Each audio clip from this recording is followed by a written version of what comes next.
Naglabas ng dokumento si Senator Win Gatchalian kaugnay sa anyay posibleng tunay na pagkakakilanlan ni Banban Mayor Alice Guo.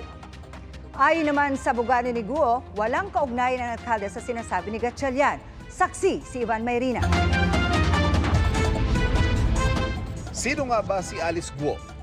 Ang kay Senador Win Gatchalian, maaaring siya si Guo Huaping na pumasok sa Pilipinas noong 13 years old pa lang siya.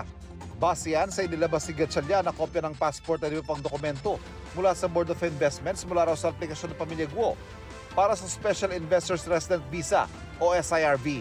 Ani Gatchalian, 1990 ang totoong taon ng pagkakapanganak ni Guo at si Lin Wenyi ang nakarehistro niyang ina. Base sa Certificate of Candidacy ni Guo sa nakalap na dokumento ng GMA Integrated News Research, 1986 siya pinanganak sa Tarlac. Para kay Gatchalian, pagtitibayan ng dokumentong ito ang co-warranto case laban kay Guo. Sakaling magtagumpay ang petisyong ito, maalis siya sa pagkaalkalde dahil hindi siya tunay na Pilipino. Sa isang panayam sa telepono, sinabi ng abogado ni Guo na si Attorney Stephen David na walang kinalaman si Mayor Alice Guo kay Guo Huaping. Lalo't ang balita raw niya ay maraming may ganitong pangalan. Kung totoo raw ang dokumento, dalhin na raw ito sa proper forum at ipresenta ang ebidensya. Kung meron silang matibay na ebidensya na they are one and the same, edi ipresenta nila sa proper forum para masagot namin. Kasi mahirap sumagot sa mga publicity na gano'n eh. Dati na rin niya itinanggi na nanay niya si Lin Wenyi at ilang beses sinabi sa Senate hearings na anak siya ng tatay niya sa kasambahay na si Alice Amelia Leal na iniwan raw si Alice Guo. Ako po ay isang Filipino. Lumaki po ako sa farm. Naungkat ang issue sa pagkakakilanlan ni Guo nang mayugnay ang kanyang pangalan sa ni-raid na Pogo Hub sa Bamban Tarlac.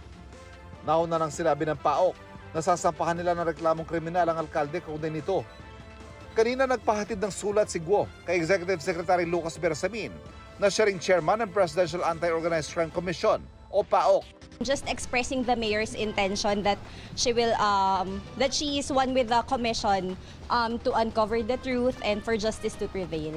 Sa 6 na pahinang liham, sinagot ni Guo ang ilang aligasyon.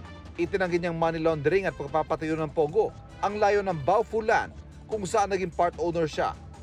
Walaan niyang basihan ng aligasyong simulated o pakunwari lang ang pagdivest o pagbitaw niya sa pag-aari sa kumpanya. Kaya walaan niyang basihang idawit siya sa anumang usapin tungkol sa kumpanya. Dahil inilipat na raw ang interes sa Baofu sa pamamagitan ng deed of assignment bago pa siya mahalal noong 2022. Wala na raw siyang direktang partisipasyon o pinansyal na interes sa kumpanya nang mangyari ang mga aligasyon.